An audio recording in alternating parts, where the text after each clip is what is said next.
de nuestro querido Jorge Villamil, fundador del Grupo de Complejidad.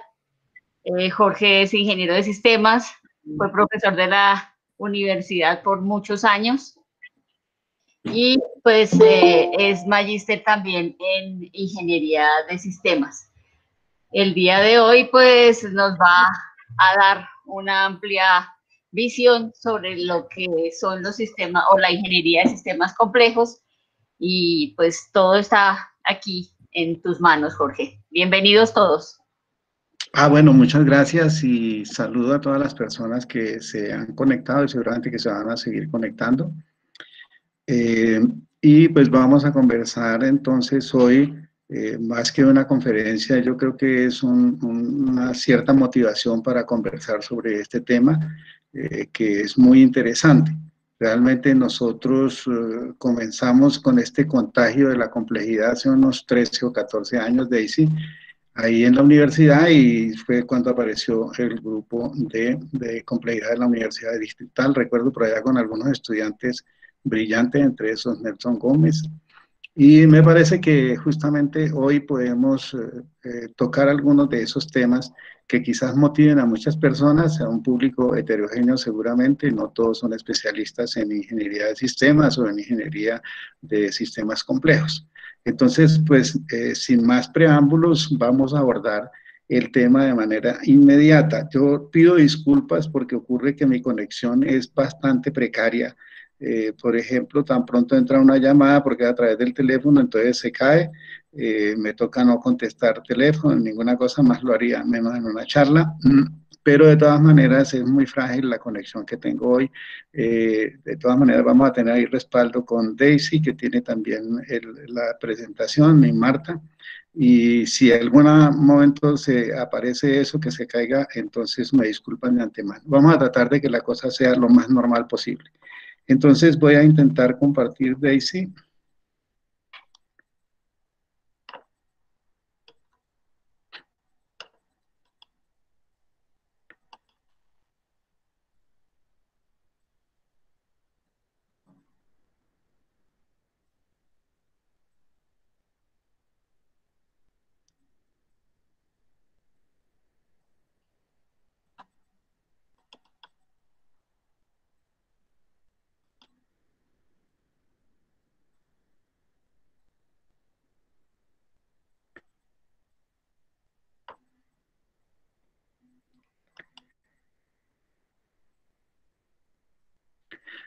No sé si ya se ve. Sí, señor. Sí. Sí, sí se ve. Gracias, gracias.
Bueno, creo que a ninguno o a todos nosotros nos cae esta reflexión de Nietzsche. Muy bien.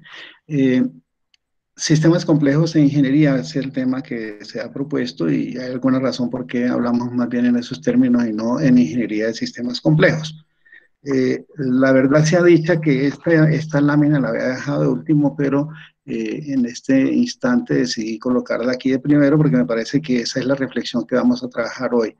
en el sentido de que es de verdad que no hay ninguna duda que el mundo giró hacia las ciencias de la complejidad y hacia la ingeniería de sistemas complejos.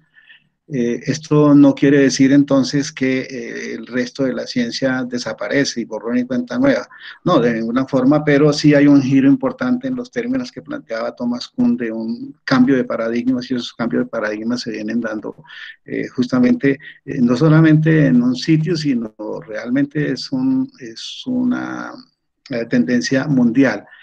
Tanto en el campo de la ingeniería como en otros campos. No es solamente la ingeniería de sistemas complejos, como vamos a discutir un poco más adelante. La agenda está planteada así, en tanto que estamos con un público heterogéneo, entonces me pareció que la podíamos hacer de esta manera. Primero unas reflexiones previas, como para ambientar algunos conceptos que pueden ser importantes para nosotros y que seguramente en la parte final nos permiten en los comentarios, ya que tenemos pues en el auditorio muchas personas que conocen del tema, que nos pueden ayudar y que nos pueden ayudar a reflexionar en este campo. Entonces hay unas reflexiones previas. Después vamos a hablar de sistemas complejos y de ingeniería. Y finalmente vamos a hablar de algunas perspectivas que se plantean. Yo creo que el hecho de realizar charlas es importante, pero que de alguna manera conduzcan a algunas transformaciones. Así sean actitudes, pero además transformaciones que nosotros podemos hacer en nuestro medio para el caso específico en la Universidad Distrital. Estas reflexiones previas abordan tres cosas básicamente. Una reflexión sobre el tiempo, otra sobre la lógica y otra sobre vida, que de alguna manera centran la conversación de hoy. Sobre el tiempo, entonces, básicamente nosotros decimos que tenemos pues el sistema internacional de medida de tiempo en segundos, entonces está desde 10 a la menos 24 segundos hasta 10 a la más 24 segundos. Y ahí nos aparecen unos nombres raros que no nos vamos a poner ahorita a discutir, pero simplemente la noción es cuál, de que justamente tenemos una medida exacta del tiempo en este sistema de medidas de segundos, y es una exactitud impresionante e interesantísima. Por otro lado, tenemos otras medidas que también las conocemos nosotros, el segundo, el minuto, la hora, el año, etcétera, y finalmente nos encontramos con la edad y la era. Ya la edad y la era no son medidas exactas. Aquí se dice son varios siglos, no es una cosa fija, y son muchos milenios, tampoco es una cosa fija en la parte de la era. Esto, una primera reflexión de equivalencias en el tiempo. Una segunda reflexión es que hay otras medidas, hay muchas medidas de tiempo. Por ejemplo, nosotros podemos decir del bebé, del niño, del joven, del adulto o del anciano. Bueno, digamos que el bebé, la niña, la joven, la adulta y la anciana, para evitarnos ahí con ciertas tendencias que hay que de pronto dicen que estamos discriminando. Por otro lado, tenemos, por ejemplo, las fases de la luna que utilizan los campesinos para la siembra. Y entonces dice, está en luna menguante, en luna creciente, etcétera, y se trata de ciertos comportamientos en el clima, en las condiciones, en las semillas, etcétera, etcétera. Además, tenemos el tiempo geológico que se mide en capas de la Tierra. Entonces, ahí nosotros tenemos también otra manera de medir el tiempo. O sea, no tenemos una única medida de tiempo, sino que hay diferentes situaciones que se refieren a esa noción. Por otro lado, tenemos entonces aquí el año galáctico de la galaxia, entonces ahí estamos nosotros hablando de cuánto tiempo demora el sistema solar en dar una vuelta a la galaxia. Un poco más resumido lo tendríamos aquí. Entonces nosotros tenemos el tiempo de rotación, que son 24 horas en el caso de la Tierra, el tiempo de traslación, que es 365 días, no exactos, sabemos. Por el otro lado está el movimiento sideral, que es más o menos 220 millones de años. Alguien discutía que eran 219.5, yo creo que no nos pongamos a discutir si son 222, 28, qué carajo. Finalmente esa diferencia no es tan grande. Y por el otro lado está el movimiento intergaláctico, o sea que vamos a toda mecha hacia Andrómeda y parece que se va a cruzar, y algunos de los físicos teóricos dicen que eso va a ser como un juego como si fueran juegos artificiales seguramente cuando nos crucemos con Andrómeda, y no hay que preocuparse mucho porque eso parece que es para dentro de 3.000 o 5.000 millones de años. Pero como quiera que sea, lo que estamos diciendo es que efectivamente parece que jamás estamos en el mismo sitio y que tampoco estamos en el mismo tiempo. Esto no lo van a utilizar ahora algunas personas para llegar tarde a la casa y entonces dicen que se equivocaron de llave. Muy bien. Por otro lado, en el mismo tiempo nosotros tenemos algunas nociones interesantes. Por ejemplo, que hace 4.500 millones de años aparece la Tierra, más o menos 3.500 millones de años, y esto es muy interesante, surge la vida en la Tierra, unos 200.000 años el Homo sapiens y unos 50.000 años hace que construimos el lenguaje. De tal manera que nosotros venimos en unos periodos muy grandes de tiempo que estamos midiendo y se establecen unas medidas como por tener unos referentes. Pero observen que lo que queremos destacar es aquí que siempre hemos pensado que en la medida del tiempo y que el tiempo nos da ciertas garantías de mediciones que nosotros podemos realizar. Bien, la cosa iba bien hasta por ahí. Y cuando surge este asunto, entonces las cosas cambian. Entonces Einstein llega y plantea el problema del espacio y del tiempo y considera que el tiempo no es absoluto y que lo absoluto es la velocidad de la luz. Y entonces se dice, quien escribe esto dice, pues puso en la cabeza, paró de cabeza a Newton en ese sentido. Entonces se plantea aquí la necesidad de considerar la luz como una magnitud finita y absoluta y no el tiempo y el espacio. Entonces no vamos a discutir mucho sobre eso, pero lo único cierto es que el tiempo deja de ser esa noción absoluta. Y en términos generales, pues se diría, oiga, entre más despacio, podríamos considerar que los objetos se mueven de cierta manera y que el tiempo o la velocidad de la luz nos estuviera cambiando. Pero digamos que la teoría einsteiniana es perfectamente clara en eso. Creo que no hay discusión. Entonces viene el famoso planteamiento, el pasado ya pasó, el futuro no ha llegado, o sea, tenemos la existencia del presente. Bien, segunda reflexión que hacemos sobre lógicas.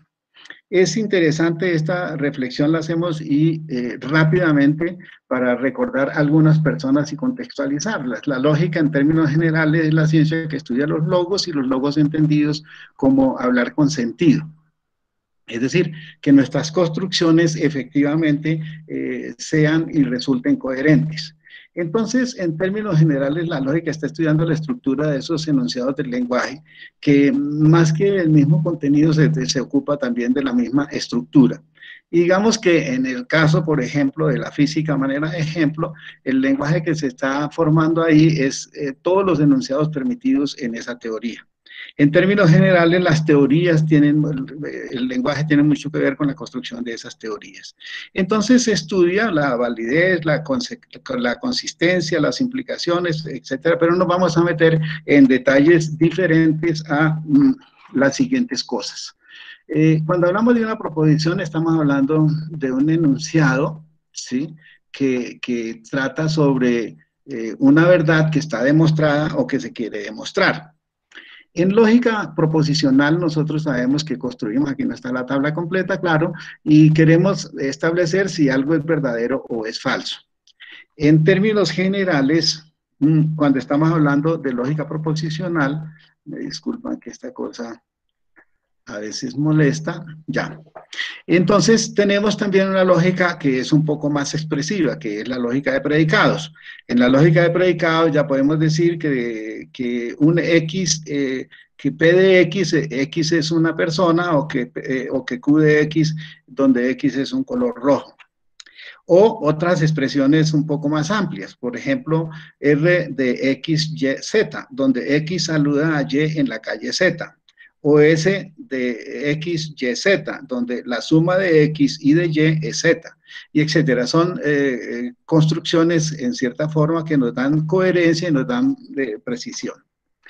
En la lógica aristotélica, entonces, plantea los axiomas fundamentales: el principio de no contradicción, el principio de identidad y el principio de tercero excluido. El de no contradicción no podemos ir en dos direcciones al mismo tiempo. El principio de identidad es que A es igual a A, y el principio de tercero excluido es que o es verdadero o es falso y no hay ninguna otra alternativa.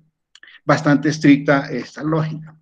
Aparecen después desarrollo con la lógica, y entonces aparece la lógica matemática, que prácticamente construye 4 elementos importantes o 4 componentes: la teoría de modelos, la teoría de la demostración, la teoría de conjuntos y la teoría de la computabilidad. En la primera estamos estudiando pues las estructuras matemáticas. En la segunda, el estudio de las demostraciones de objetos formales. Y acuérdense que estamos hablando en términos de fórmulas. Y en el tercero, la teoría de conjuntos. Qué propiedades tienen los conjuntos, qué hacen, y finalmente la teoría de la computabilidad. Aquí en esta parte de la teoría de la computabilidad tiene mucho que ver con la profesión nuestra de la ingeniería de sistemas, porque aparecen algunos nombres bastante conocidos, Shor, Gödel, Klein, Potts, Turing, etc. Entonces nos vamos a encontrar un poco más adelante con algunos elementos que seguramente van a ser interesantes de explicar. En la siguiente, vamos a ver una especie de secuencia de diferentes elementos que tienen que ver con estos principios que nosotros hemos considerado.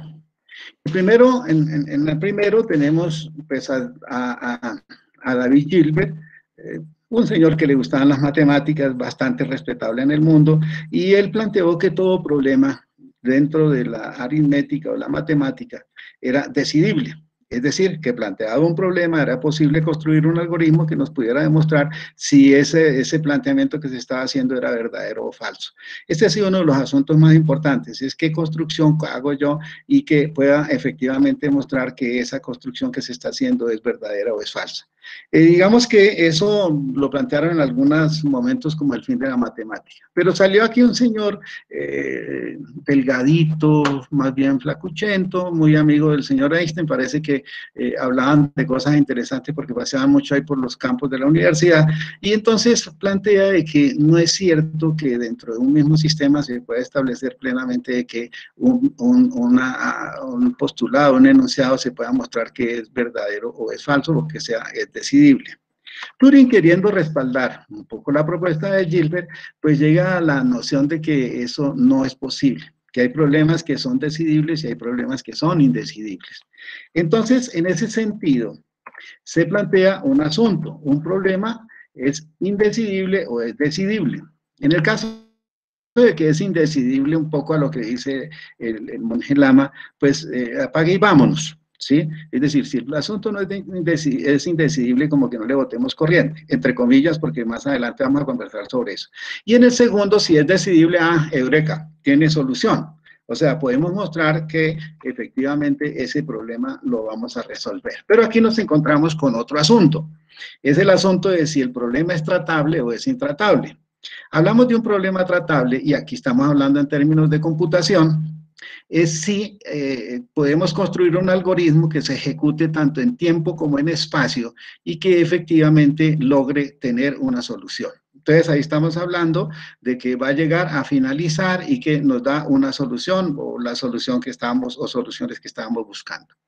Cuando un problema, a pesar de ser decidible, lo llamamos intratable, es que ni en espacio ni en tiempo. Hay problemas que duran siglos de ejecución en un computador que se calculan ahí en la medida que tiene más entradas, pues más tiempo va a consumir, o simplemente revientan el espacio. No tenemos espacio en el computador para almacenar toda la información que genera. Así que nuestros problemas, resumiendo, tendríamos que decir que son problemas indecidibles o decidibles, y si son decidibles, son tratables o intratables. ¿Qué hacemos con los otros problemas que no podemos resolver, con los intratables? Entonces tenemos que acudir a algunos métodos diferentes. Aquí aparece un elemento importante para el desarrollo que tenemos científico y tecnológico actualmente, y es la aparición del computador.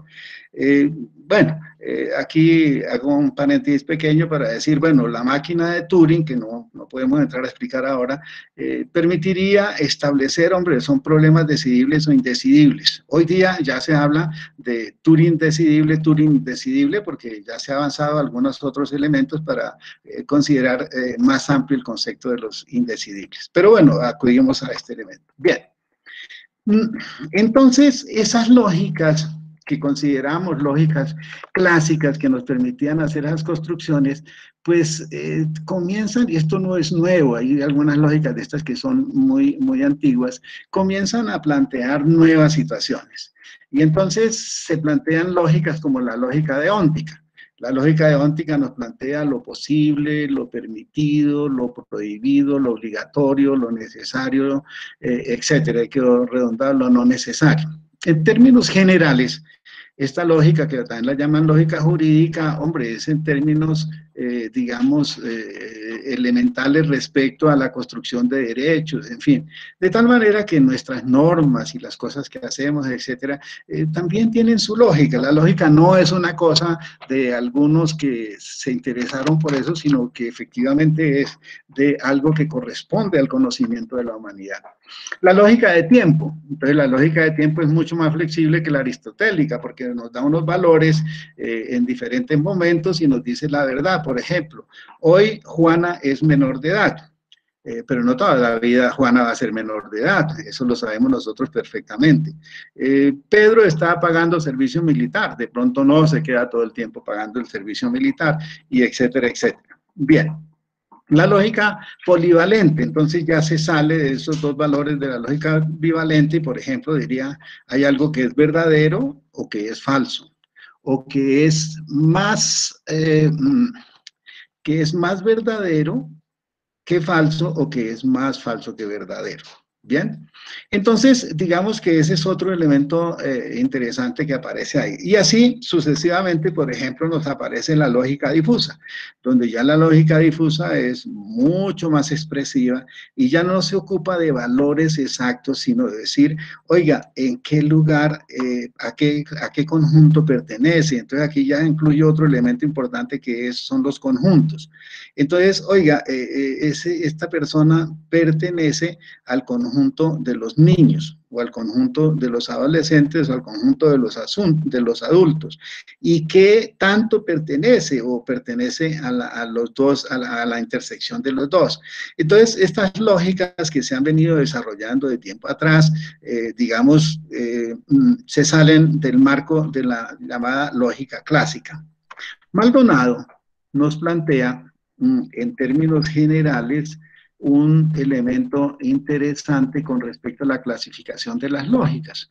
Y dice, por ahora, este es el conjunto de lógicas no clásicas. Entonces, para volver a recordar, estamos hablando de lógicas clásicas y de no clásicas. Y nos da este grupo de lógicas, ¿no? Entonces, yo no voy a decir todos los nombres de estas lógicas porque no es el propósito de la charla, diferente a mostrar y a decirle a todas las personas que además de la lógica proposicional y de la lógica de predica, hay otras lógicas, porque de pronto en nuestros cursos nos enseñan solamente unas lógicas y por lo menos no nos hacen la advertencia de que existen otras lógicas y que justamente en ciencias de la complejidad se trabajan. Entonces, este es el otro grupo que completa, ahí tendríamos el conjunto de lo que él llama por ahora, este es el conjunto de las lógicas, quiere decir que viene en crecimiento, ¿sí? Entonces, digamos, esa clasificación que estamos haciendo también es rigurosa porque algunos lo consideran que son extensiones de la lógica clásica, etcétera, pero no discutiríamos eso en este momento. Tercera reflexión, la vida. Entonces, sobre la vida, bueno, esto es una de las cosas que tiene la virtualidad. Yo no sé si estoy hablando muy rápido o muy acelerado. Ustedes me dicen alguno cómo vamos. Si estoy muy rápido, pues entonces le bajamos un poco los decibeles a la cosa, porque pues el tiempo no por rápido deja de ser tiempo, ¿no? No sé, alguien del auditorio que me diga si vamos muy rápido o estamos bien. Yo veo que estás bien, Jorge. Bueno, gracias. El otro elemento... A mí también me parece que das bien, opinión, ¿no? ¿Perdón? Pues uno cuando está con el auditorio y con las personas cara a cara, pues ve los gestos de las personas y entonces es fácil de retroalimentar, pero aquí no, aquí estamos frente a una pantalla y entonces no sabe, pero bueno, ahí vamos. Entonces muchas gracias y vamos bien. Bueno, la vida. Entonces la primera pregunta es, ¿qué es la vida? Yo diría que el asunto es que no tiene respuesta. Hay unos intentos de respuesta que vamos a mirar aquí y que de alguna manera son interesantes para el trabajo. No porque no hayan respuestas, no quiere decir de que no sean ni científicas ni técnicamente válidas.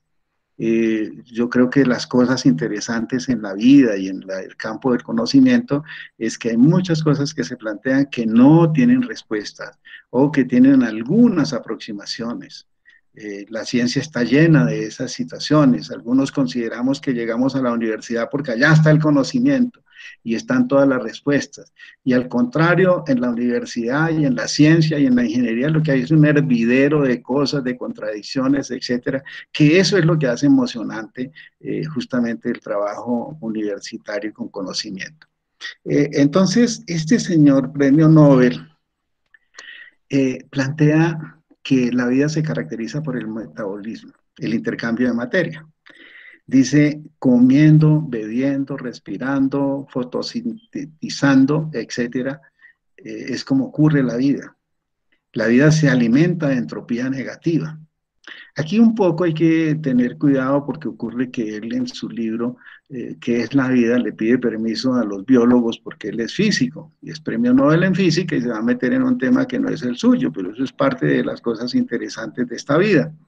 Entonces, él plantea la necesidad de mirar que los seres vivos, a diferencia del resto de objetos de la naturaleza, se deterioran. Los seres vivos no se deterioran. Entonces dice, bueno, ¿y cómo hacen para no deteriorarse?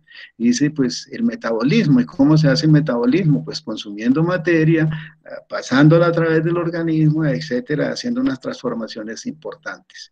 Pero ¿por qué habla de entropía negativa? Porque ocurre que ese deterioro que sufre el organismo lo recupera importando materia del medio. Bueno, produce por principio de termodinámica, que hace 20 días creo que María Eugenia hizo una charla muy interesante, pues de alguna manera también está produciendo entropía en el medio, porque ese alimento es recogido, etcétera, y lo transforma. Muy bien. Otro personaje que es interesante, no los podemos ver todos, es Maturana y Varela. Entonces, Maturana y Varela se preocuparon de qué caracteriza la vida aquí y ya, en este instante, no de toda la ontogenia de estos elementos, sino aquí y ya qué caracteriza la vida. Y entonces dice, caracteriza la vida la organización, la materia fluyente. Entonces, en términos generales, dice que no... Que son sistemas cerrados, en tanto que tiene una información que la caracteriza como tal, pero también son sistemas abiertos en tanto fluye materia a través de ellos, lo que pareciera ser una contradicción, y a eso le llaman la autopoiesis, un poco traído de la poesía este elemento. Bueno, por el otro, el libro creo que se llama El árbol del conocimiento. Jas Monod, también otro premio Nobel en Azar y Necesidad, pues dice, hombre, la vida la caracteriza la morfogénesis autónoma y la invarianza reproductiva. Entonces, en alguna parte uno va por la calle y ve algún objeto moviéndose y sabe perfectamente si es una persona, si es un perro, si es un caballo, etc. Hay muchos tipos y clases de perros, pero uno identifica eso. Bien. Y por el otro lado, Gómez y Maldonado, en su libro reciente, dicen que los sistemas, que la vida y los sistemas vivos son los que hacen y procesan información como nadie más. Son sistemas vivos que procesan información de manera no algorítmica. Es interesante esto porque de alguna manera nosotros como que nos acostumbramos a ser esclavos del algoritmo y entonces los ciclos, etcétera, diferentes estructuras que hemos creado. Sin embargo, hay otras maneras de hacerse.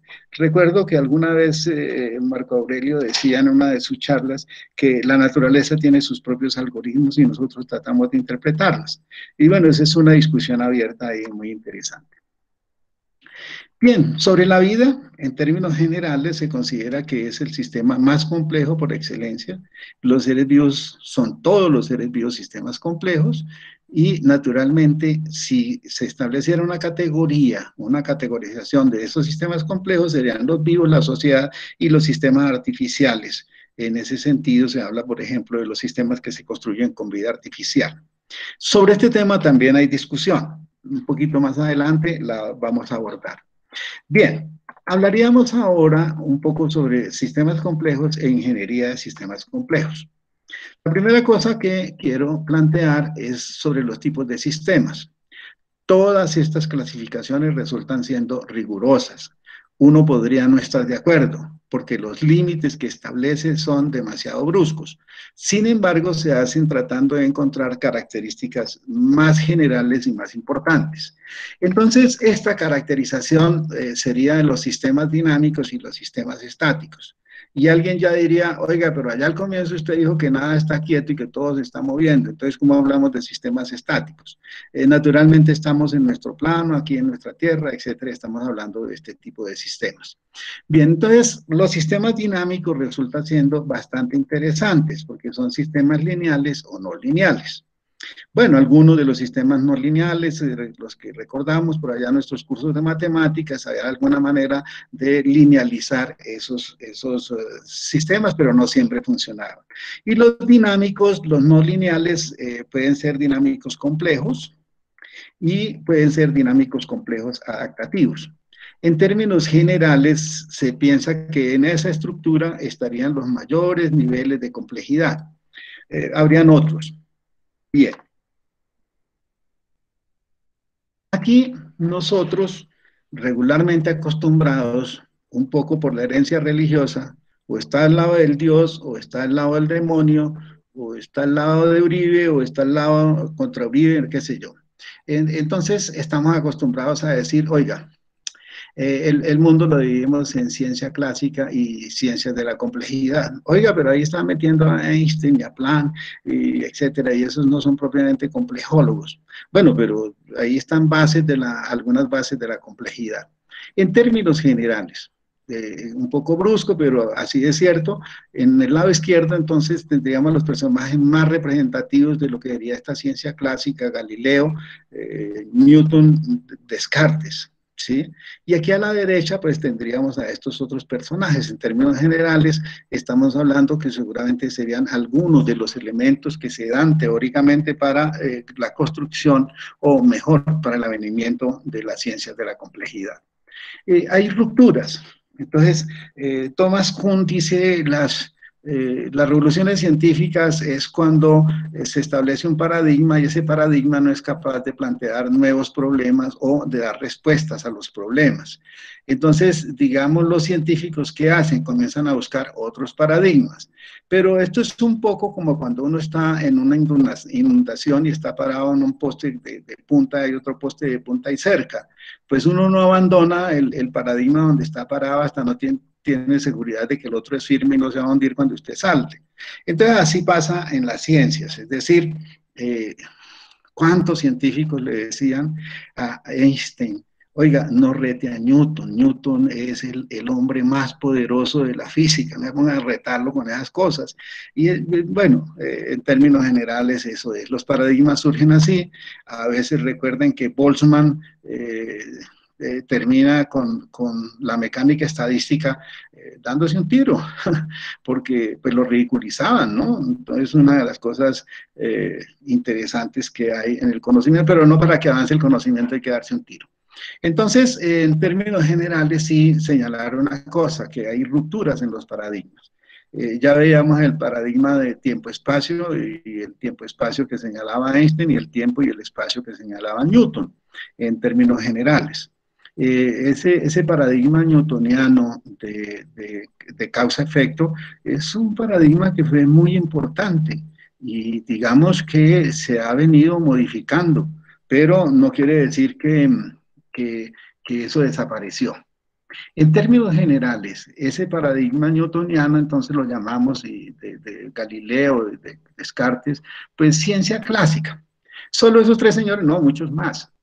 Pero aquí estaría la ciencia clásica.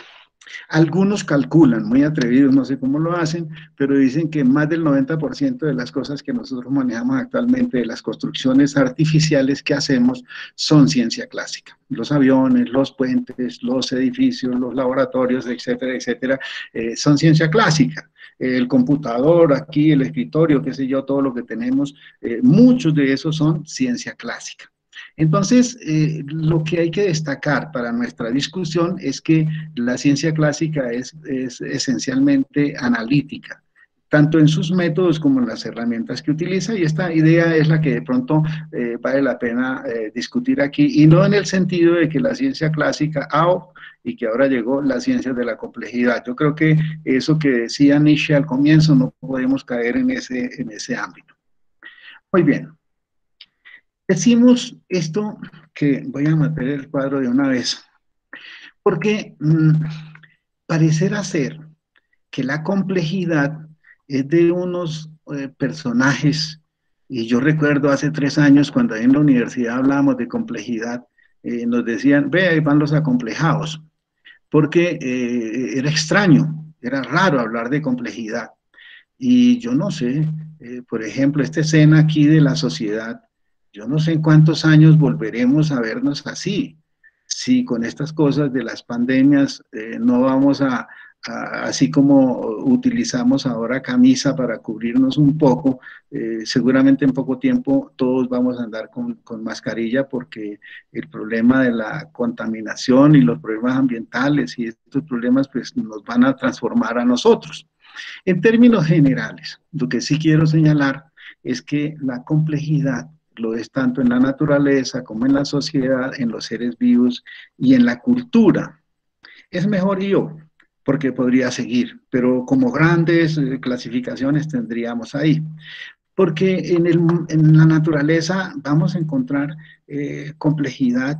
Por ejemplo, quienes han estado en los encuentros de complejidad recuerdan al profe González hablando por allá de nanotecnología y de cómo allí también se manifiestan elementos de complejidad. En la sociedad no se diga, como lo decíamos y decíamos hace un rato, en los seres vivos y en la cultura. Muy bien. La complejidad, y esto quiero señalarlo también, es transversal a todas las ciencias y a todas las ingenierías. Aquí no nos podemos equivocar. Nuestra carrera se ha llamado Ingeniería de Sistemas. Yo no sé si bien o mal, pero se llama así. Y cuando hablamos de Ingeniería de Sistemas complejos, pensamos que estamos hablando de Ingeniería de Sistemas nomás. No, es la naturaleza, es la sociedad, son las cosas las que son complejas y a las cuales con la ciencia clásica en ciertas veces o en ciertos momentos no logramos ni explicarlas, ni comprenderlas, ni construirlas. Entonces, en ese sentido hablamos que la complejidad es transversal a las ciencias y es transversal a todas las ingenierías. Las ciencias ha sido una cierta parcelación que se ha dado, pero los objetos son uno solo. Es decir, el agua, la naturaleza, el ambiente, nosotros ahí llegamos. Seguramente el biólogo ve el agua de una manera, seguramente el paisajista ve el agua de otra manera y seguramente el nutricionista ve el agua de la otra manera y seguramente quien trabaja con animales ve el agua de otra manera, pero finalmente es la misma. Entonces, en ese sentido, lo que estamos diciendo es que todas las ingenierías en su quehacer, y de cierta manera todas las ciencias, se van a encontrar con problemas complejos. Eso no es una cosa particular. Y además que son intra, multi, transdisciplinares o no disciplinares, como planteaba recientemente Carlos Maldonado, que me parece que también es un asunto interesante de ver. Muy bien. ¿Qué es un sistema complejo y qué es complejidad? Estos son como dos elementos que se consideran ahí a manera de definición. Para definir qué es un sistema complejo y qué es complejidad, Freud ya hace como que 20 y pico de definiciones y ha habido por ahí otro señor que hizo muchas más. Entonces, a decir verdad, por ese lado como que no es la cosa. Más bien por el lado de mirar qué caracteriza a un sistema complejo y seguramente construir algunas definiciones alrededor de eso. Seguramente un sistema complejo puede, ¿qué digo yo? Puede tener varias de estas características y seguramente algunos tendrán todas de estas características. Vamos a revisarlas más bien rápidamente. En términos generales, un sistema complejo tiene muchas componentes, pero con una cosa ahí, un apellidito chiquito, que son autónomas. ¿sí? Entonces, de cierta forma, difieren en importancia y difieren en características. Esto me acuerda cuando hablábamos de la programación y de los modelos jerárquicos, y entonces uno declaraba una función como la principal, pero cuando le cambiaba el mundo, se le caía todo porque esa función principal lo dejaba de ser. Justamente eso es parte de las expresiones de la complejidad. Eh, Sus relaciones son dinámicas y adquieren diversas configuraciones. En términos generales son los modos de organización. Hellman, que lo vamos a mirar de paso muy rápido, un poco más adelante, está diciendo, oiga, lo que caracteriza un poco la estructura del sistema puede ser compleja, pero dice que lo que realmente hace complejo un sistema son sus comportamientos, es decir, cómo es esa organización a través del tiempo y con qué dinámica. Me parece que eso es algo que es importante. Dice que otra cosa importante de los sistemas complejos es que muestran comportamientos emergentes. Es decir, no hay una predecibilidad, hay cosas que no están dadas en el momento. Si yo cogiera un mapa de un nivel de resolución de un problema y dijera en el instante T, los valores de las variables son tales, entonces yo podría decir que en el tiempo t más 1 el comportamiento o los valores de las variables, las magnitudes serían tales. El cuento aquí al hablar de emergencia es que nos pueden aparecer nuevas variables que no las habíamos detectado al comienzo, ¿sí? O incluso que nos pueden desaparecer algunas de ellas. Con frecuencia hay cambios súbitos, inesperados y sorpresivos. Bueno, no busquemos ejemplos raros. Simplemente el mundo está trastornado y golpeado con la aparición del coronavirus. Pero el coronavirus no es complejo. Lo que es complejo es el contagio en los seres humanos. Ahí es donde está el asunto y produjo un impacto muy fuerte y genera algo que no tiene por qué ser una contradicción y lo están planteando como una contradicción y manejando al mundo. Ya se habla de que tenemos 187 decretos del presidente. ¿Quién lee todos esos 187? Yo quedé sorprendido, yo escasamente conozco unos 2. Entonces, hay unos cambios impresionantes y esto ha impactado el comercio, ha impactado la producción, ha impactado todo. Y es la contradicción entre salud y economía. Entonces, oiga, que se contagie más gente porque necesitamos activar la economía. Y que mueran algunos, ¿no? O al contrario, guárdese, conserve la vida y entonces tenemos problemas económicos. Puede ser, yo no voy a entrar en esa discusión, pueden ser problemas de los modelos que nosotros tenemos, es lo que dicen los especialistas, entre esos Noam Chomsky. Los sistemas complejos son difusos, no tienen fronteras establecidas plenamente. Por ejemplo, universidad distrital. Yo estudio o trabajo en la universidad distrital. Bueno, en la frontera de la universidad, digamos, a manera de ejemplo, es la carrera séptima con octava, y frente a la carpa roja, pero cuando yo estoy en la casa, entonces dicen trabaja en la distrital y por allá en el ministerio están discutiendo el presupuesto, la matrícula cero, etcétera, etcétera. Y entonces la frontera de la universidad no la puedo establecer plenamente. A manera de ejemplo, muchos ejemplos habrían. Condiciones sensibles al medio. Yo puedo establecer unas condiciones iniciales, pero puede ocurrir que esas condiciones iniciales, en la medida que transcurre, el medio va a tener alguna influencia y produce transformaciones ahí. Dinámica no lineal, y este elemento es muy importante. Altísimo procesamiento de información. Con los métodos, con la tabla, ¿cómo se llama? Con el Excel, en fin, es muy difícil hacer altísimos procesamientos y realmente es con el computador y con métodos y minería de datos y etcétera, y información en la nube. Bueno, en fin, realmente allí es. Los seres vivos y los sistemas complejos tienen esa característica, procesan altísimas cantidades de información y mucha de esa información no es homogénea. Y naturalmente no es información completa, ¿sí? Y cantidad de ejemplos de eso hay. Yo cuando voy corriendo difícilmente me pongo a calcular con qué fuerza voy a poner el pie sobre una piedra y cómo voy a saltar, etcétera, pero lo hago. Y así ocurren muchísimas cosas. Bien, para producir el movimiento. En su evolución aumentan la complejidad. Esta es una característica muy importante y seguramente cuando llegaron los españoles aquí y fundaron unas casitas, jamás pensaron que iban a aparecer esta enorme ciudad. Son abiertos y se autoorganizan. Esto es una cosa muy interesante porque los sistemas entonces en ese sentido adquieren una cierta capacidad de evolucionar.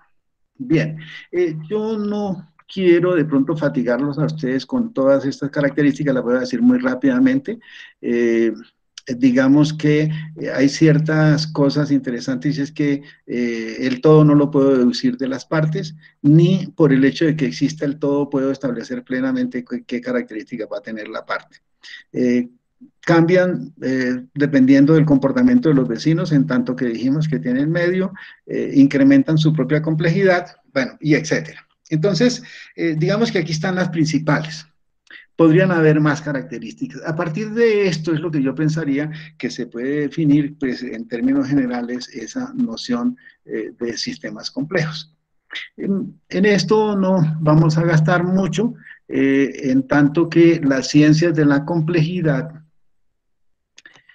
para poder dejar un poquito de espacio para nuestros comentarios, las ciencias que fueron precursoras a las ciencias de la complejidad. Es decir, esto, como lo decíamos anteriormente, no nació de la nada. En términos generales, estas ciencias fueron las que fueron estableciendo los elementos semánticos, metodológicos, heurísticos de las ciencias de la complejidad. Dijimos atrás, y aquí lo corrobora Maldonado, que la vida es el fenómeno de máxima complejidad conocida. Entonces, vamos a ver que en vida artificial no solamente es el hecho de que sea la vida, sino que justamente es la manera de construir vida a través de vida artificial.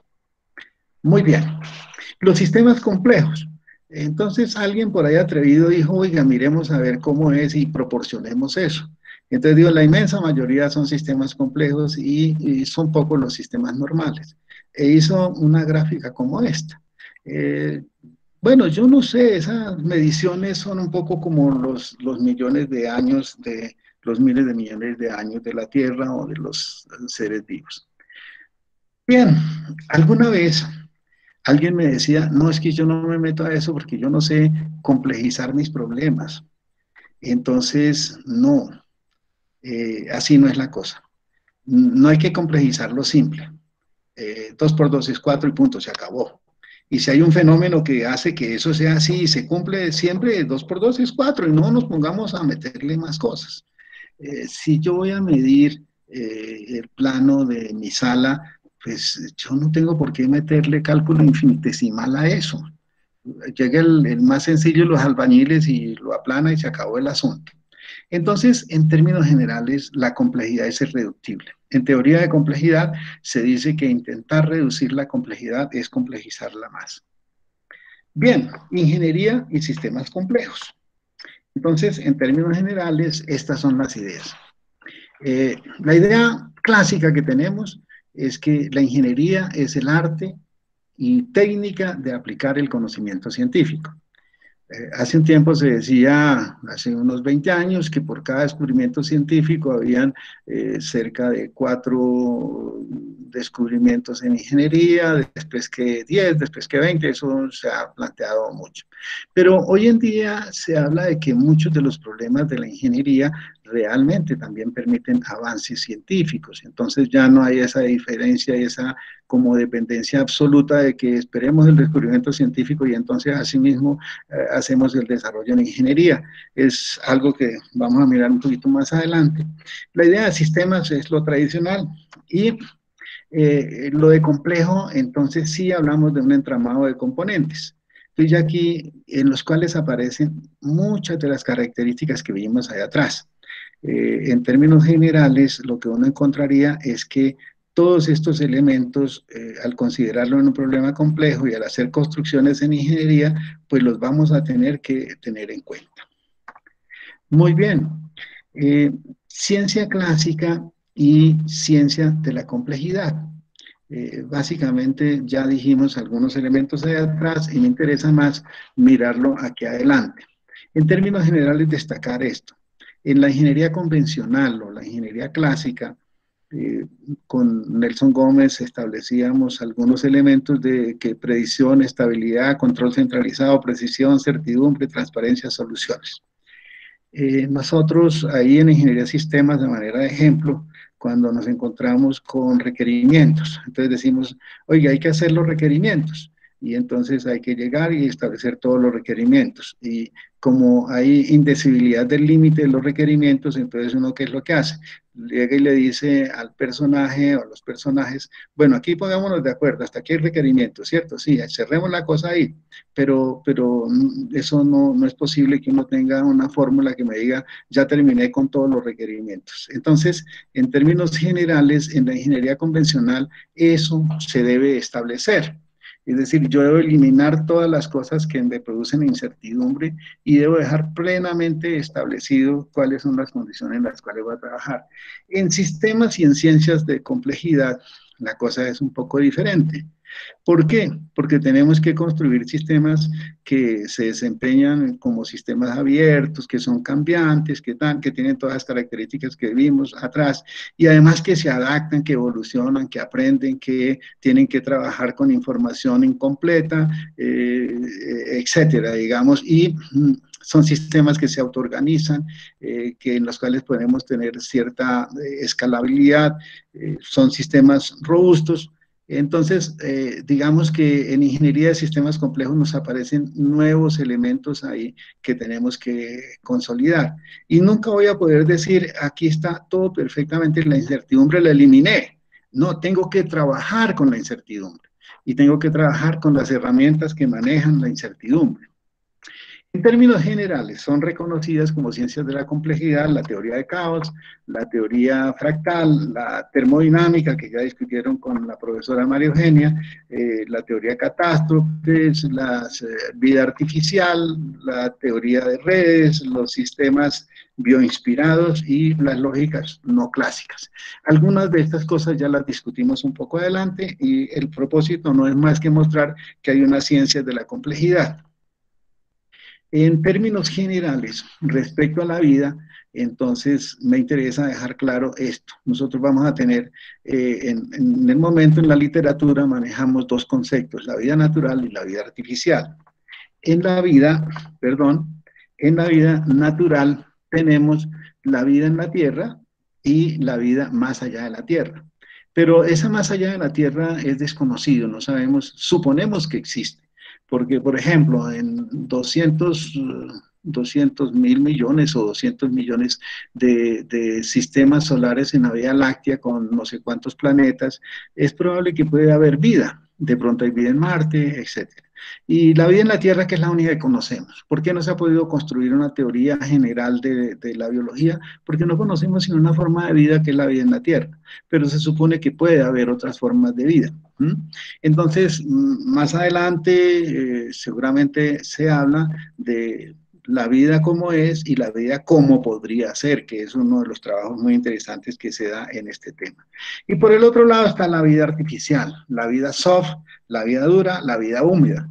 La vida artificial que construimos en los computadores y con los cuales hacemos simulaciones, la vida robótica y algunos laboratorios están trabajando en la construcción de células vivas. Entonces, digamos que esos son como los tres elementos de vida artificial. ¿Qué tan lejos estamos? No sé, pero por el lado de vida soft y de vida dura, tenemos una producción en el mundo muy importante y de la cual es destacada. En la vida soft, entonces, dependiendo de la perspectiva, así mismo vemos la vida y vemos qué tipo de vida nosotros trabajamos. Desde la biología, pues interesa, hombre, cómo hacemos la construcción. Desde el software podemos hacer construcciones que nos permitan a nosotros resolver problemas de vida en la biología. Desde la ingeniería no nos interesa tanto eso, sino nos interesa más bien mirar cómo se comportan esos y cómo los seres vivos y a través del tiempo nosotros podemos construir soluciones ingenieriles que sean útiles. Desde el punto de vista del arte, ¿qué les interesa? Le interesa la estética. En el siguiente ejemplo, es un caso muy bello. Entonces aquí es un homenaje que le están haciendo a Mandelbrot, que muy a propósito nos acompañó en el quinto encuentro, muy emocionado. Yo creo que, no sé si Marco Aurelio está vinculado, que se emocionó, corrió a ponerse el saco y es la primera vez que en América Latina me invitan. Y entonces, este conjunto Mandelbrot, como ustedes conocen, aquí está el conjunto, por aquí aparece, por aquí aparece, por aquí, es una maravilla.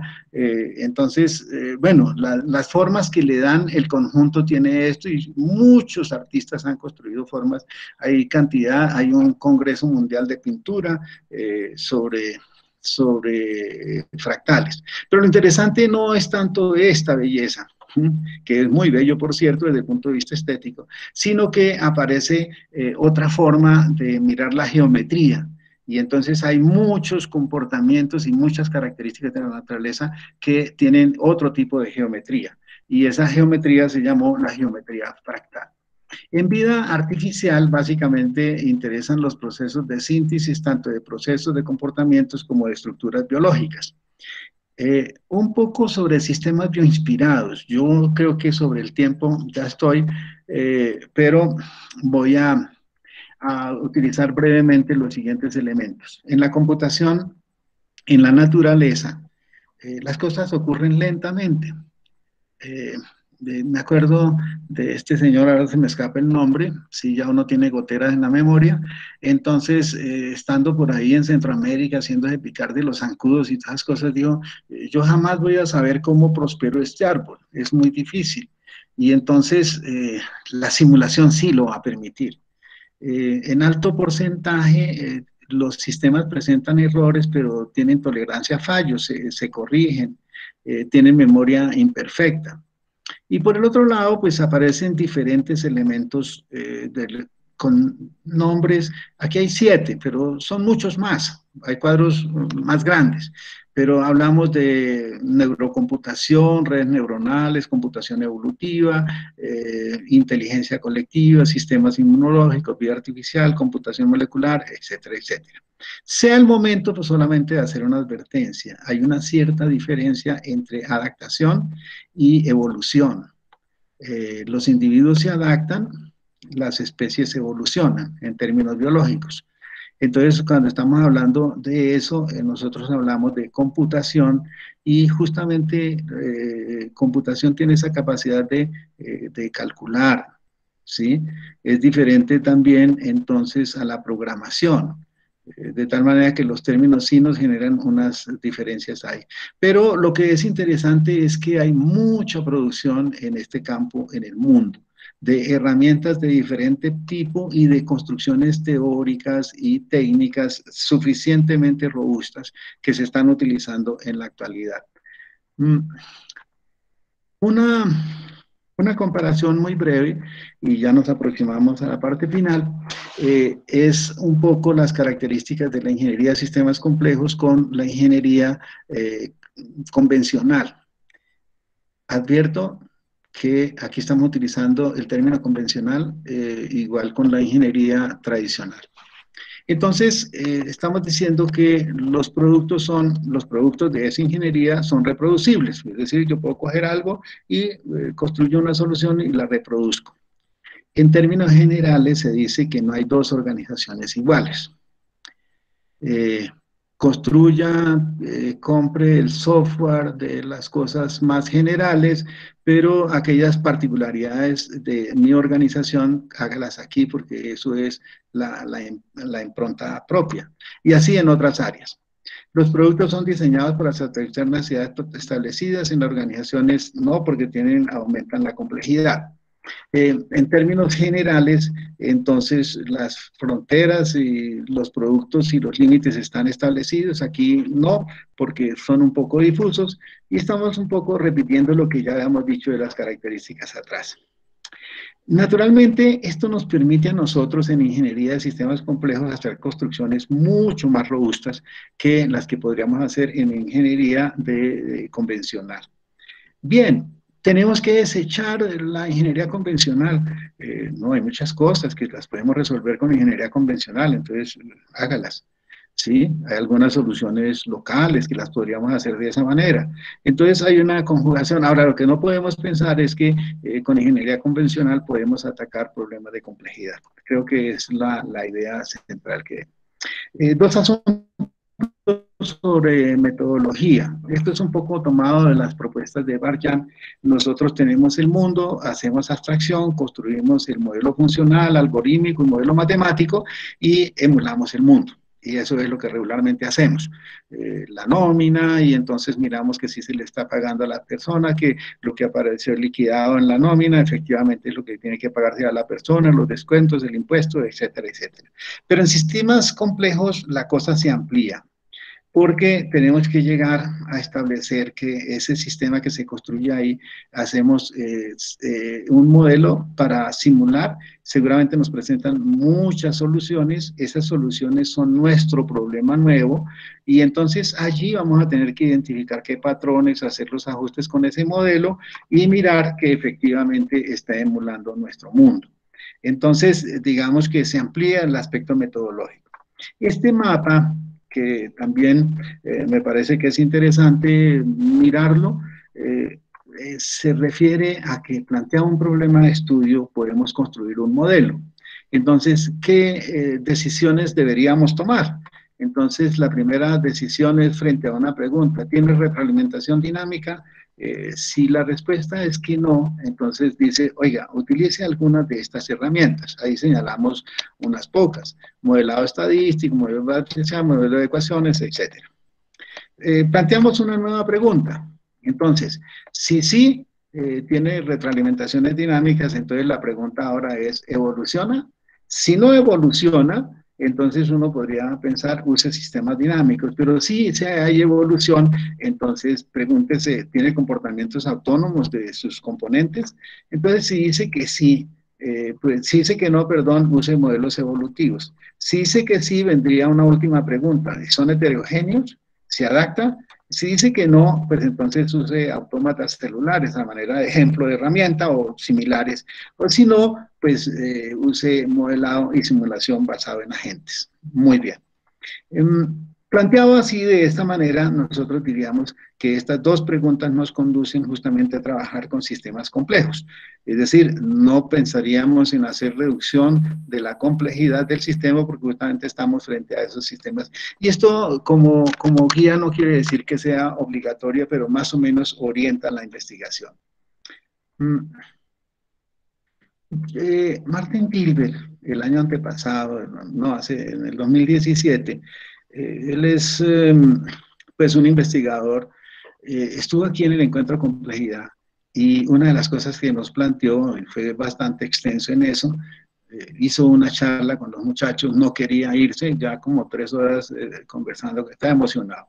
Entonces planteaba que la simulación es la herramienta más poderosa y flexible para estudiar sistemas complejos. Él viene del campo de las ciencias sociales y plantea que la simulación computacional de sociedades artificiales. Esta es una creación interesante porque nosotros podemos crear, y desde el punto de vista de la experimentación es muy interesante, porque podemos crear sociedades artificiales y mirar el comportamiento de esas sociedades artificiales. El grupo de complejidad justamente, y Sergio con Lindsay también han estado trabajando justamente en la parte de la pandemia del COVID-19, y uno lo que hace es crear este tipo de sociedades artificiales y mirar esos comportamientos, a ver cómo qué características tienen, qué emergencia aparece, y no crean, no es fácil. Uno piensa que simplemente porque usa agentes ya le va a aparecer la emergencia. No, tiene que estudiar ciertas características para mirar a ver si aparecen como tales. Bien, yo voy a saltarme esta parte de los sistemas bioinspirados, que es interesante, pero en términos generales ya dijimos, para avanzar en esta otra partecita. Me disculpan ahí, que me parece interesante. Sobre programas académicos. Hay muchos programas académicos en el mundo que ya están trabajando sobre el tema de complejidad, doctorados en varias partes de América Latina, doctorados en otras partes del mundo, maestrías, etcétera. Volvemos a lo que decíamos inicialmente. No hay ninguna duda que el mundo giró hacia las ciencias de la complejidad y hacia la ingeniería de sistemas complejos. Y hay muchos programas. Yo tomé a manera de ejemplo uno aquí, que decía, oiga, computación de inteligencia colectiva, etcétera, como para ver que esto ya está estructurado en el mundo. ¿Sí me entiende? No es que yo no voy a repasar aquí cuáles son los ítems de cada uno porque no es de interés, pero es para decir, mire que ya tenemos muchas partes del mundo donde el asunto está estructurado, digamos eso. Y finalmente, lo que yo he llamado perspectivas. Entonces, ¿qué perspectiva nos queda? En el mundo hay innumerables investigaciones en el campo de ciencias de la complejidad y de ingeniería de sistemas complejos. Las publicaciones están aumentando permanentemente, los eventos, conferencias, encuentros, congresos, etcétera. Nosotros ya llevamos 10 encuentros y pues hemos tenido la oportunidad de tener ciertas memorias ahí y las aplicaciones y desarrollos prácticos en el mundo son impresionantes, ¿sí? En los 3 campos que dijimos, por ejemplo, de vida artificial, tanto en soft, tanto como como en robótica, como en el otro campo, ¿no? El laboratorio Venter ha sacado ya algunas publicaciones muy interesantes respecto a sus avances en vida artificial húmeda. Por el otro lado, las perspectivas académicas. Yo creo que es muy importante fortalecer los semilleros y los grupos de investigación en esta área. ¿Por qué? Porque hay que ir picando a los estudiantes en estos nuevos elementos. Pero es muy importante. Nosotros lo intentamos con Daisy y el grupo, pero pues eso no ha tenido suficiente acogida. Yo no sé si nos faltó ponerle veladora o algún santo, pero no sé qué pasó. Es que incorporar este tema en los sistemas complejos en el pregrado. Es necesario que los muchachos tempranamente vayan llegando a entender que existen sistemas complejos y existe la ingeniería de sistemas complejos. Crear un posgrado a nivel de maestría de sistemas complejos e ingeniería de sistemas complejos. Nosotros avanzamos en la propuesta con Daisy, pero nos encontramos ahí con unos gurús que nos dijeron que si no estaba en la nacional y en los Andes, no podía aparecer en la distrital. Aplastante, quedamos ahí como para tomarnos un trago amargo. Fortalecer las bibliotecas físicas y virtuales con publicaciones sobre el tema, me parece que esto es válido, tenemos un intento que no hemos logrado cuajar bien y es hacer de que un portal en el cual tengamos diferentes niveles para que la gente se vaya vinculando, porque a veces se encuentra información muy especializada y entonces se estrella y le aburre el tema. Realmente es emocionante este campo. Fortalecer la publicación en el campo y propagar eventos locales, regionales y eventos internacionales. Por ahí, con Luis Alberto hemos hecho ya un intento y con algunos otros, pero digamos que se mantiene el encuentro de complejidad. Muchas gracias.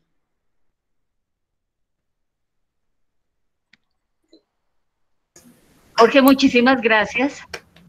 ¿Me escucha? Bien, dentro en el chat, alguien, Johnny Alexander Ortegón, nos preguntó lo siguiente: en la actualidad existen grandes avances científicos, tecnológicos, técnicos y sociales derivados de las ciencias de la complejidad, pero ¿cuál sería el futuro de las investigaciones en complejidad? ¿Cuáles son las tendencias en investigación? Y anexa a la pregunta, ¿el paradigma de la complejidad, sistemas complejos, tiene límite? Ahí están esas 2 preguntas, Jorge. A ver, discúlpeme que por estar aquí manipulando un poco me perdí. Daisy, ¿me repite, es tan amable? En la actualidad existen grandes avances científicos, tecnológicos, técnicos y sociales derivados de las ciencias de la complejidad, pero ¿cuál sería el futuro de la investigación en complejidad? ¿Cuáles son las tendencias en investigación? Y además pregunta, ¿el paradigma de la complejidad, los sistemas complejos, tienen límite?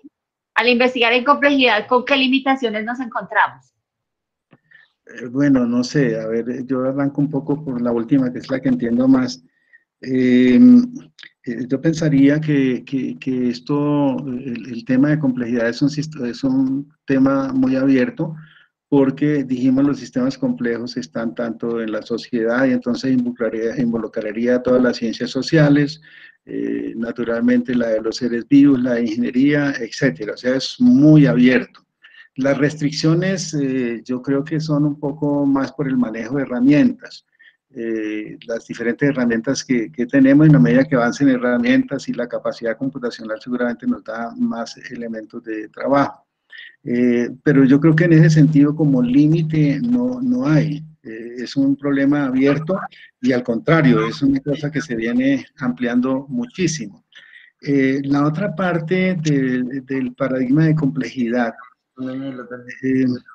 yo no sabría si la complejidad en sí misma es un paradigma único o son varios paradigmas en cuanto comienzan a aparecer muchas postulaciones. Entonces, en vida artificial y en sistemas inspirados, pues aparecen muchísimas alternativas. Básicamente, me parece a mí que eso amplía.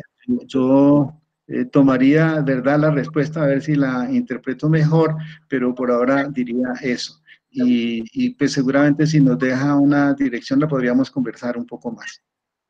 Creo que fue mi cuenta. Pero por eso podemos agregar a tu cuenta mi tarjeta, ¿no? Bien, no sé si hay ya más preguntas. Y comentarios también, o sea, que no sea solamente preguntas, sino que quien quiera puede hacer un comentario, ¿no? Jorge. Sí, Luis Alberto.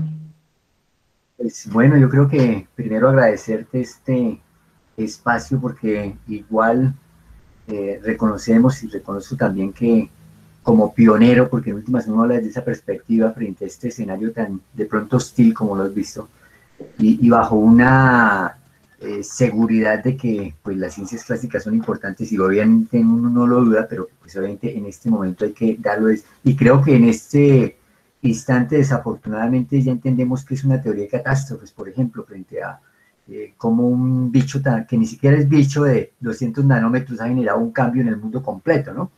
Entonces, un poco en el sentido de que seguimos y pues desde la Universidad Pedagógica, por lo menos desde el Departamento de Química, nuevamente interesados en poder generar no solamente el intercambio, sino generar también una posibilidad de impactar los sistemas educativos, porque creo que desde allí estos cambios de mirada frente a la naturaleza, frente a estos nuevos paradigmas, creo que tiene que ser desde abajo, y creo que eso lo hemos venido. Entonces, junto con Carlos Maldonado, con Eugenio, con Nelson, tú has estado pues muy pendiente de esta y te has mantenido, que es lo más importante, y que la idea es poder seguir como consolidando estos grupos interdisciplinarios de trabajo. Entonces, en buena hora, pues incluso aquí hay algunos profesores de la pedagógica que querían escuchar y entrar a mirar un poco, que el ejercicio es muy amplio. Entonces, nuevamente, felicitarte y seguir pues en esta tarea que es ardua, pero que seguramente empieza a generar o a generar frutos importantes. Entonces, es ese comentario frente a este planteamiento y la voluntad de abrir estos espacios, Jorge. Muchas gracias nuevamente. Muy bien, sí. Jorge, aquí hay otra pregunta de Marlon Arias. Sí. Dice, la complejidad se ve como algo inherente a la naturaleza del universo y de sus partes, pero ¿no podría ser que la complejidad está presente en nuestra percepción debido a nuestro grado de inteligencia? Wow, es un efecto psicológico. Yo recuerdo que una de las discusiones es que dependiendo de mi actitud a sí mismo, los sistemas serían complejos. No, yo creo que con fundamento en las caracterizaciones que hemos dicho, delimita muy bien eso. Es decir, efectivamente, en el mundo vamos a encontrar sistemas que no son complejos porque su comportamiento no tiene esa característica. De pronto tienen soluciones locales no complejas o sí tienen soluciones locales complejas, pero en términos generales, digamos que sí hay una caracterización que señala cuando los sistemas son complejos y no es un asunto psicológico. Efectivamente, por ejemplo, cuando hablamos de sistemas que se autoorganizan o sistemas de complejidad creciente, está señalando una característica muy particular que hace que el sistema efectivamente sea complejo. No es un problema psicológico de nosotros.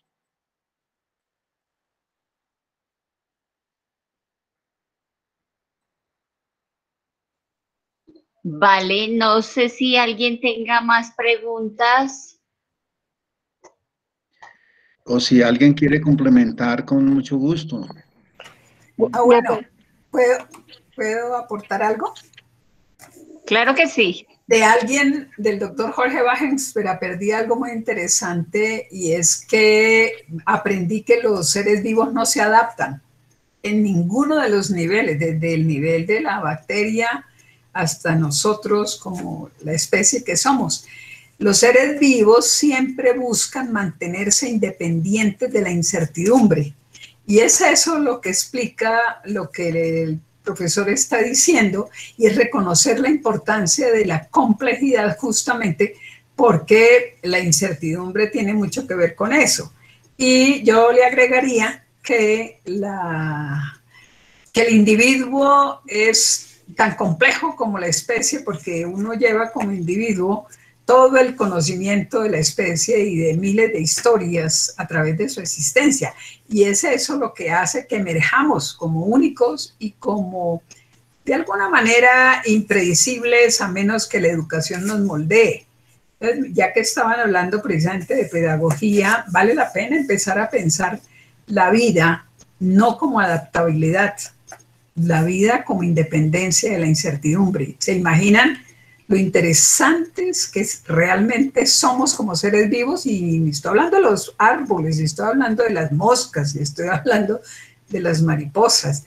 20 años trabajando con el humedal de Córdoba, protegiendo el humedal de Córdoba, me ha enseñado el maestro, como le digo yo al humedal, porque la vida es maestra también, cómo es de interesante saber lo que el profesor decía sobre la emergencia de eventos como consecuencia de la participación que tiene cualquier elemento vivo por ser tal. Muy amable, sí. Gracias. Muy amable, sí.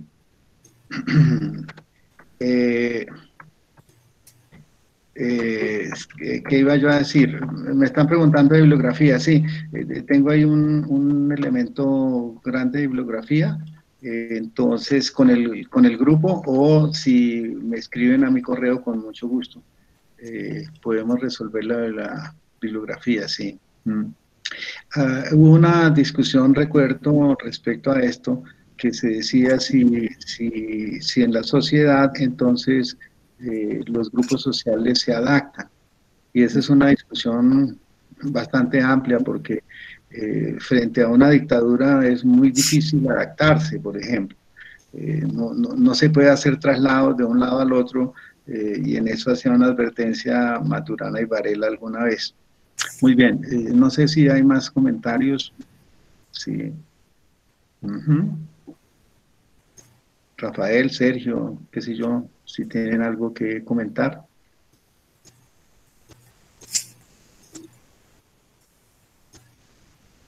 Daisy.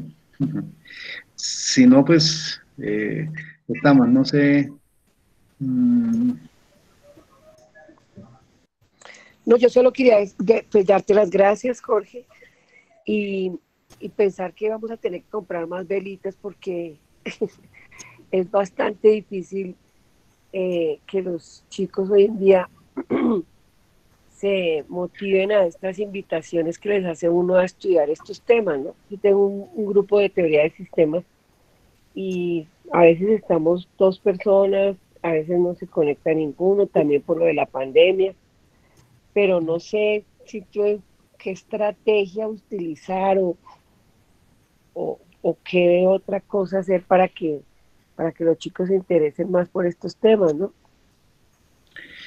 Mabel, hay un asunto que esto va contagiando, y disculpen la respuesta tan inmediata. Yo recuerdo que el doctor Urpina, que trabajaba con ¿cómo se llama este alemán del grupo de CAOS de la Nacional?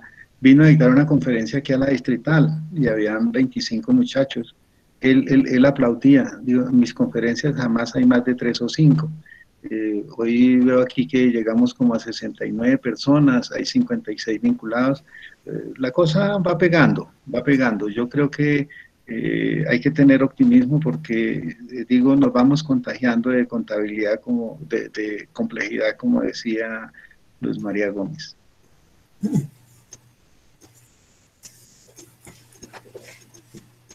Bueno, si no hay más inquietudes, Sergio, ¿sí? Yo quería comentar, profesor Villamil, gracias por la charla muy ilustrativa. Retomar el punto que dice la profesora Luz María acerca de la incertidumbre me parece que es algo clave, porque finalmente tanto el abordaje desde la ingeniería convencional como desde la ingeniería de sistemas complejos, yo creo que confluyen en eso, en tratar de entender el fenómeno, o por lo menos comprender cómo se produce esa incertidumbre y eventualmente llegar a controlarla. Evidentemente, en la posición clásica de la ingeniería es esa, ¿no? La de poder controlar el fenómeno, reducir la incertidumbre para optimizarlo, de alguna manera poder manejarlo. El abordaje que se hace desde sistemas complejos, yo creo que en últimas también está motivado por esa misma inspiración de tratar de entender cómo se genera la incertidumbre, o al menos en qué momento, y no sé si de esa manera tratar de anticiparnos y poder llegar a hacer predicciones.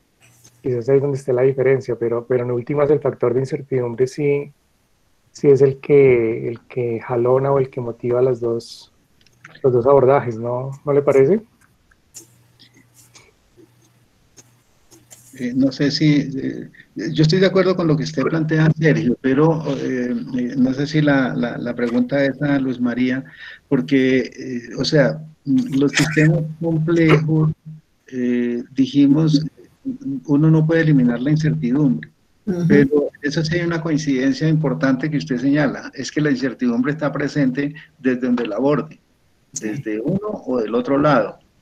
El asunto es que de pronto con ciencia clásica no pueda manejar ciertas situaciones de incertidumbre, mientras que del otro lado sí podría, por lo menos ya sea usando heurísticas o usando diferentes herramientas, podría intentar por lo menos ver ciertos comportamientos y tener ciertas predicciones, ¿sí? Que no son exactas, pensaría yo, no sé, Sergio y Luz María.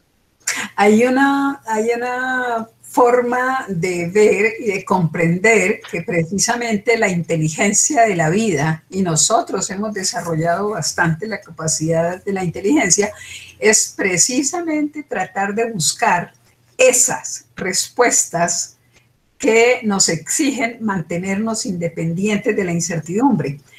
Las ingenierías y todas estas expresiones son coadyuvantes interesantísimos, y pienso que la educación debería enfocarse en ayudarnos a que usemos todas las herramientas que la ciencia nos ofrece, que el arte nos ofrece, pero definitivamente es para provocar ese potencial que todo ser vivo tiene de encontrarle respuesta a la incertidumbre. Y obviamente la incertidumbre es simple y llanamente lo que no podemos esperar, no podemos ni siquiera predecir. ¿Por qué? Porque pues por eso se llama incertidumbre, falta de certeza.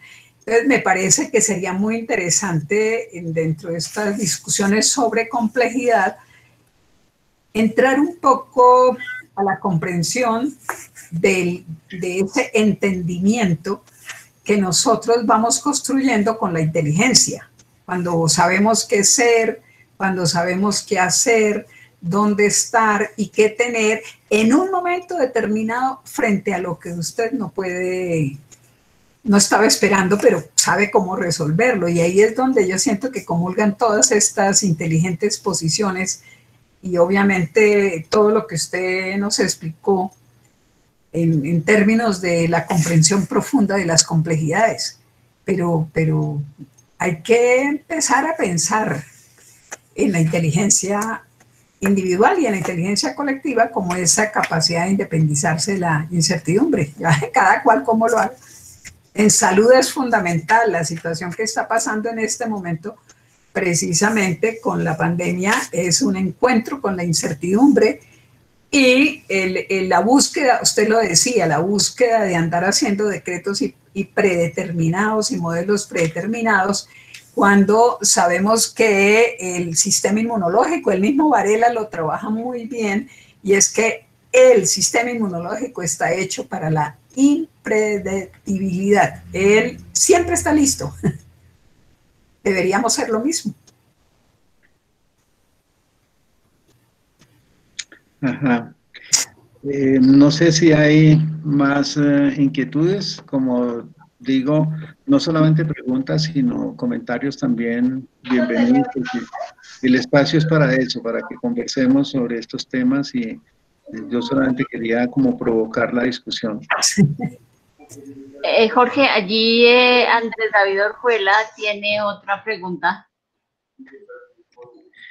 A ver, es un poco filosófica la pregunta de Andrés David. Sí. Yo no he encontrado como que el existencialismo sea la base de lo que viene pasando con complejidad como precursor. La verdad, con esa pregunta me deja quieto, no sé responderla. Tendría que documentarme y con mucho gusto. Ahora, si alguien de los que está participando tiene opinión sobre eso, por favor, un auxilio, un apoyo.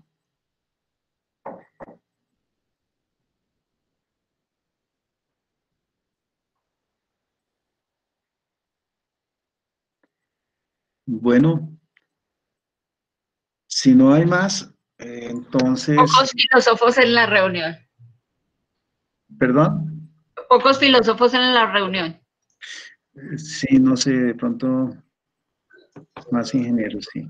No, de todas maneras, yo creo que podemos abordar estas preguntas y las resolvemos, porque la idea no es que aquí punto final y ya. Entonces, punto ciego, no. Podemos averiguar un poco sobre esto y darle algún tipo de respuesta, o por lo menos elementos.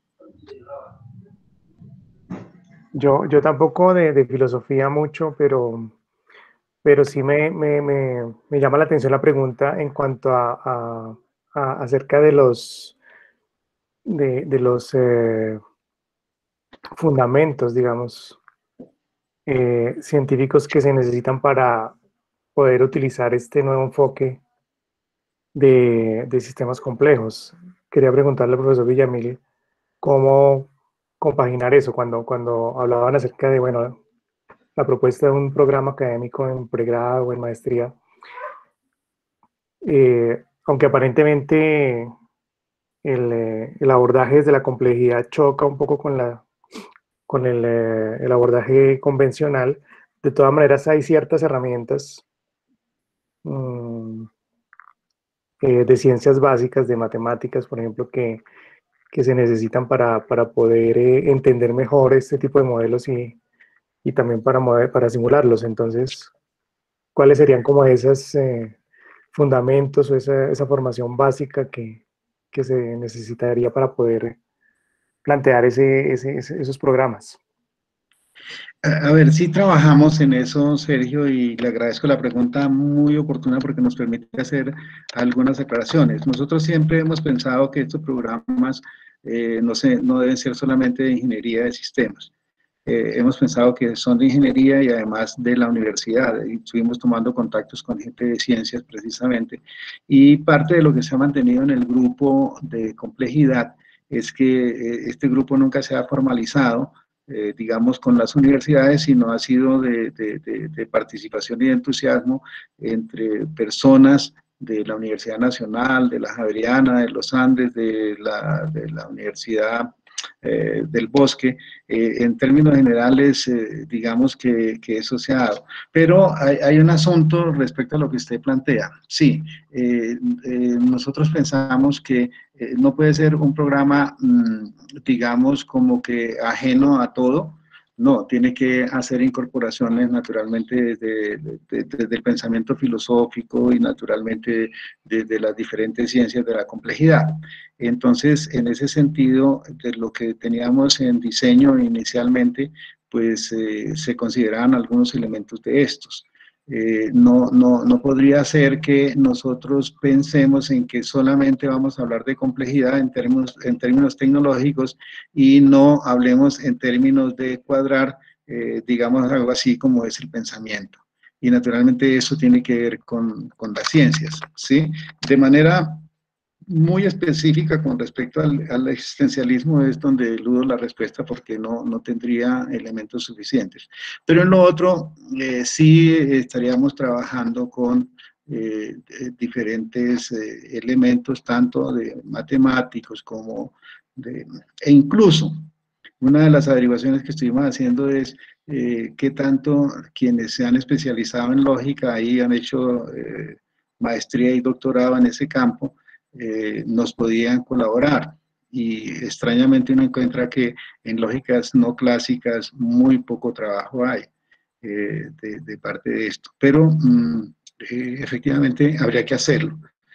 Con Daisy estuvimos tomando contacto con la gente de ciencias porque justamente en el caso del doctorado, ¿cómo es que llama? El doctorado de ciencias, estuvimos hablando con algunas personas y en la perspectiva justamente poder cuadrar ese programa. Pero se consideraría, Sergio, habría que considerar, sí, no se dejaría por fuera. De acuerdo, sí, cosas como la teoría de redes, procesos estocásticos, yo creo que son como herramientas para tener una caja de herramientas básica que se necesita para como material base para poder profundizar en estos estudios. Nosotros éramos muy ambiciosos y la propuesta todavía está. Nosotros pensamos que en la materia de teoría general de sistemas se dieran nociones generales. En una materia, no recuerdo en este momento cuál era, Daisy, por ahí en octavo semestre, ya miraríamos un poco que ya tenían, la gente ya había visto algunas herramientas, etcétera, en el pregrado. En la perspectiva, porque parte de lo que tenemos nosotros es que nuestra gente se gradúa y se va y no sigue investigando en este campo. Si la universidad crea un programa de posgrado, entonces la gente tiene a dónde ir en esa dirección y naturalmente habría que hacerlo también de esa manera. Yo sugeriría, Sergio, que compartamos con Daisy y contigo esa propuesta y miramos si se puede reactivar, que me parece que sería muy útil para la universidad y para el desarrollo de este tipo de programa. Claro que sí, muchas gracias, profe. Súper, súper. Eso me parece maravilloso.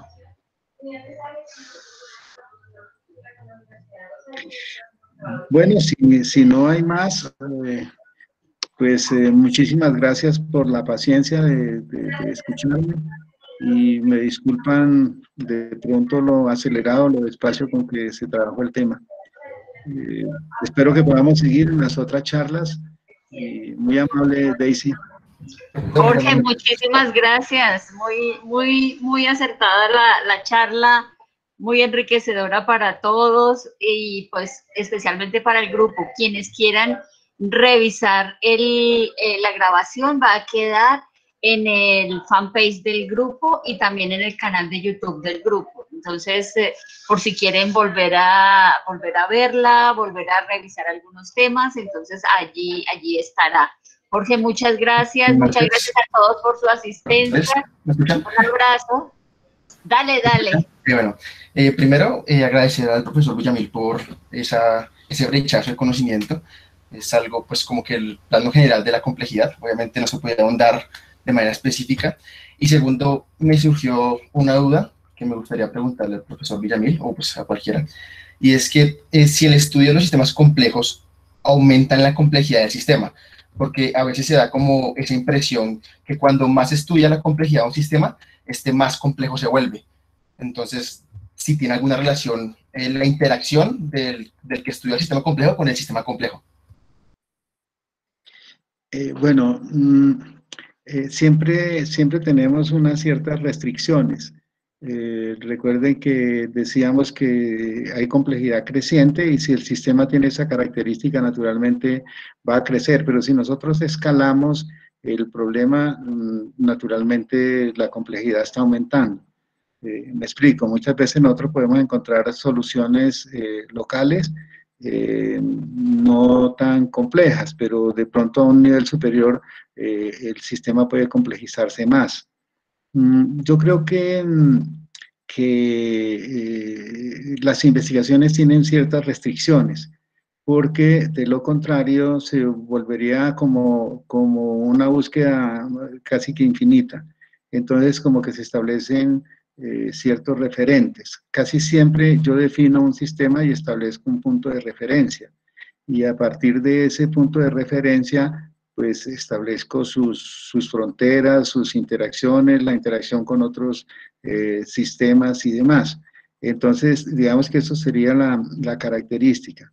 Pero un poco en el sentido de que como que entre más se escarbe, más complejo, yo creo que el sistema tiene su propia complejidad y de pronto cuando se escala, se da eso.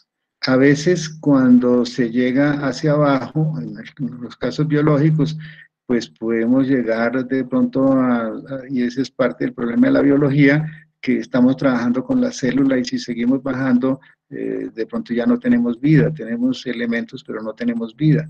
Y entonces el concepto de vida es un concepto que es complejo de verdad. Me parece que esa es mi opinión.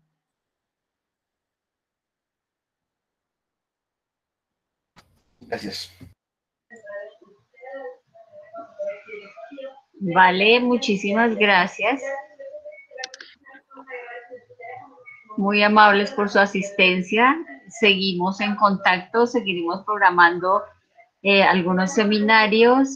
Aún no estamos seguros que este semestre, porque ya estamos terminando, tengamos más, pero seguro, el próximo semestre seguiremos con nuestros seminarios y mientras logremos conectarnos de alguna manera, los estaremos informando. Muchísimas gracias a todos. Jorge, un abrazo y me alegra verlos. Muchas gracias. Gracias, Daisy. Y que sigan Muchas gracias. en cuarentena. Muchas gracias. Gracias, profe. Gracias, profe. Y un saludo para todos. Gracias. Gracias, Jorge. Gracias, Daisy. Gracias. Gracias. Daisy, y muy acertada tu despedida refiriéndote a finalización de este semestre, también como un concepto relativo, como mencionaba el profesor Jorge, sobre el tiempo, ¿no? El semestre que ya no es semestre, sino que está repartido en todo el año y no se sabe cuándo termina ni cuándo acaba, entonces muy apropiada. Sí, total, eso es todo está trastocado el año pasado y pues con la pandemia y con todo lo del paro y todo eso ha sido cambio de paradigmas. Siempre pensamos que los semestres eran de julio a diciembre y así. Sí, el profesor Jorge lo puede incluir allí en sus primeras diapositivas en los ejemplos del tiempo, de cómo varía el tiempo relativo. Sí, Sí. Muchas gracias. Bueno, para todos. Sergio, muchas gracias, un abrazo. Vale, lo mismo. Un saludo a Libertad, que fue muy importante en el grupo, que se vuelva a vincular, qué bonito. Muy bien.